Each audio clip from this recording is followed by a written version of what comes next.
कोई अपने इष्ट को बड़ा बताने लगा, हालांकि भगवान के सारे स्वरूप एक जैसे ही।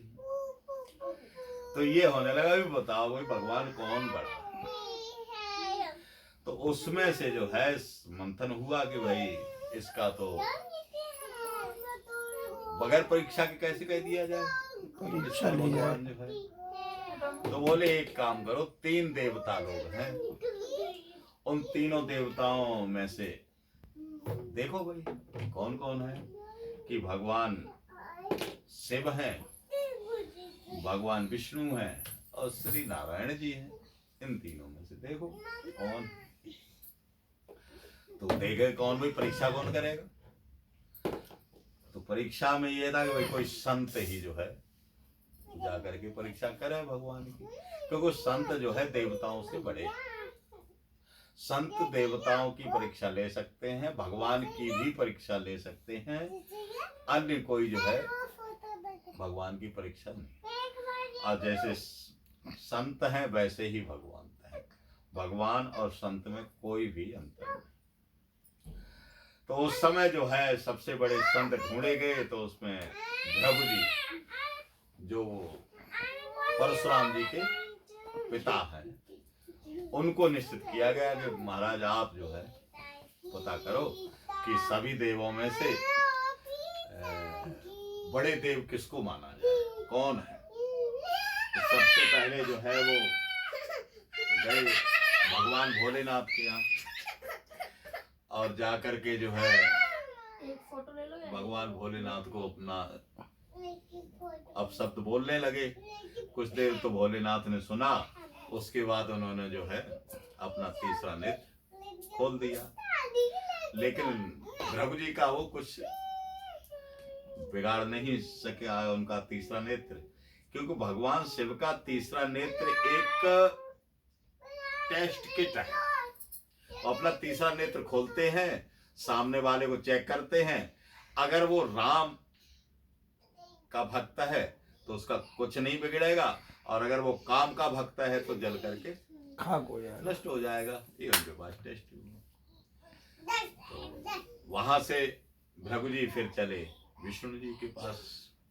हालांकि विष्णु जी नारायण का ही एकदम स्वरूप हैं, लेकिन ऐसे हैं ओरिजिनल कॉपी और फोटोकॉपी। फोटोकॉपी भी वही कार्य करती है जो ओरिजिनल कार्य करती है, लेकिन ओरिजिनल तो ओरिजिनल है और फोटोकॉपी को दोबारा से हस्ताक्षर करना पड़ेगा। तो जब नारायण जी का हस्ताक्षर होता है तब विष्णु जी उन नारायण जी का ही कार्य करते, राम जी का ही कार्य करते हैं। कई बार विष्णु भगवान ही राम के रूप में अवतार लेते हैं, लेकिन कुछ खास कारण से, कुछ विशेष कारण से नारायण ही स्वयं राम का अवतार लेकर के आते हैं।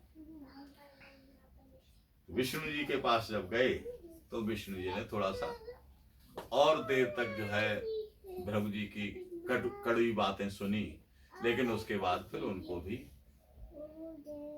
जो है क्रोध आने लगा। उन्होंने महाराज अब आप यहाँ से जाओ। अब भगवान श्री हरि नारायण राम जी के दरबार में पहुंचते हैं। वैकुंठ धाम में नारायण जी अपने शेष सैया पर लेटे हुए हैं। लक्ष्मी जी धीरे धीरे उनके पैरों को दबा रही हैं। भगवान की आधी आंख खुली हुई है, आधी आंख बंद है, और भगवान देखने में बहुत सुंदर लग रहे हैं। भृगु जी ने कुछ नहीं किया, सीधे गए और लेटे हुए भगवान के वक्ष स्थल पर अपने पैर का प्रहार कर दिया। भगवान एकदम से तिलमिला करके उठे और उठते ही उन्होंने देखा कि सामने भृगु जी एक ब्राह्मण को आया देख करके और अपने वक्ष स्थल पर पैर का वार देख करके उसको भूल के ब्राह्मण के पैर पकड़ लिए और उसको सहलाने लगे। प्रभु कहने लगे, हे ब्राह्मण देव, मेरे इस कठोर बक्ष स्थल पर आपके पैर का प्रहार करने से कहीं आपके इस कोमल चरण में कोई कष्ट तो नहीं उत्पन्न हुआ। और उसको सहलाते सहलाते भगवान रो पड़े। रोते हुए भृगु जी के पैरों को अपने आंसुओं से भगवान ने धोया है। भृगु जी वहीं से भगवान श्री राम का जय घोष करते हुए और उस सभा में आए और उन्होंने पूरा वृतांत कह करके सुनाया। देवता लोग भी सब हर्षित हुए, प्रसन्नता में सबने जय जयकार किया। लेकिन भृगु जी के इस परीक्षा के कारण लक्ष्मी जी को बड़ा कष्ट हुआ। लक्ष्मी जी भगवान के सामने भृगु जी को कुछ नहीं बोल पाई, लेकिन उन्होंने मन ही मन ये कह दिया कि जो भी ब्राह्मण राम भक्त होगा उसके पास मैं आसानी से जाऊंगी नहीं। आज भी उस श्राप के कारण जो भी राम भक्त ब्राह्मण हैं उनके पास धन संपत्ति नहीं है, लेकिन उससे बहुत ऊपर वाली एक संपत्ति है जिसको राम नाम धन कहा गया है। वो ऐसे ब्राह्मणों के पास प्रचुर मात्रा में, अनंत मात्रा में इकट्ठा रहता है, जिसको मीराबाई जी कहती हैं कि पायो जी मैंने राम रतन धन पायो, पायो जी मैंने राम रतन धन पायो।